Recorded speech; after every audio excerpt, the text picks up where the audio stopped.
Presiden terpilih Republik Indonesia, Prabowo Subianto, telah memanggil sejumlah kandidat yang akan menjadi menteri di kediamannya di Rumah Kertanegara 4 Jakarta pada hari Senin 14 Oktober.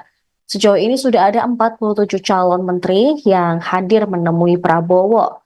Bahkan sejumlah menteri di Kabinet Indonesia Maju era Presiden Jokowi terpantau juga mendatangi kediaman Prabowo Subianto. Para politisi dan akademisi yang diundang digadang-gadang sudah pasti akan menjadi menteri dalam Kabinet Prabowo dan Gibran mendatang. Sementara itu, Ketua Harian DPP Partai Gerindra, Sufmi Dasko Ahmad mengatakan pemanggilan calon menteri oleh Presiden terpilih ini bakal diselesaikan hingga Senin malam. Dasko tidak mengungkapkan sudah berapa jumlah calon menteri yang menghadap Prabowo, namun hanya memberi tanda kriteria calon yang sudah pasti menjadi menteri.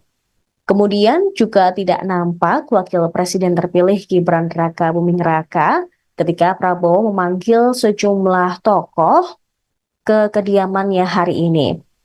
Namun, dikatakan Dasko bahwa Gibran nantinya akan tetap diundang dalam acara pembekalan calon menteri yang bakal digelar di rumah Prabowo di Padepokan Garuda Yaksa Hambalang, Bogor, Jawa Barat pada Selasa besok.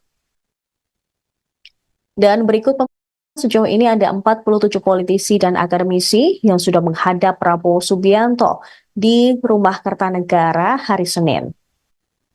Download Tribun X sekarang, menghadirkan lokal menjadi Indonesia.